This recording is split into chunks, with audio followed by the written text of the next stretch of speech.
নিম্ন আদালতের বিচারকদের শৃঙ্খলা বিধি গ্রহণ করাতে সাবেক ভারপ্রাপ্ত প্রধান বিচারপতি আব্দুল ওয়াহাব মিয়ার আদেশ স্থগিত করেছেন আপিল বিভাগ।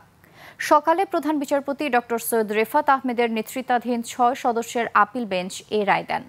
গত ২৭ জুন আবেদনের ওপর শুনানি শেষে রায়ের জন্য আজকের দিন ধার্য করেন আপিল বিভাগ। আদালতে আবেদনের পক্ষে শুনানি করেন আইনজীবী মোহাম্মদ শিশির মনির। সানবিট সব দিবে সামাল। সানবিট ম্যাজিক প্রেস ডিশওয়াশিং এর মাথা ঘোরানো সলিউশন। রাষ্ট্রপক্ষে ছিলেন অ্যাটর্নি জেনারেল মোহাম্মদ আসাদুজ্জামান।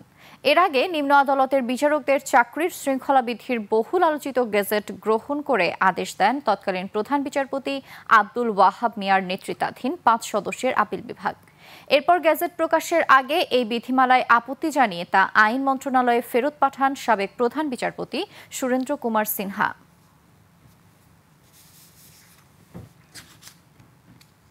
এই আদেশের ফলে প্রথম যেটি হলো, জনাব বিচারপতি ওয়াহাব মিয়ার নেতৃত্বে যে আদেশটি দিয়েছিলেন শৃঙ্খলা বিধিকে গ্রহণ করে, এই আদেশটি স্থগিত হয়ে গেল। ওই আদেশের আর কোনো কার্যকারিতা থাকবে না। দ্বিতীয়ত হলো, শৃঙ্খলা বিধি বর্তমানে যা আছে তা অন্তর্বর্তীকালীন সময়ের জন্য কার্যকর থাকবে।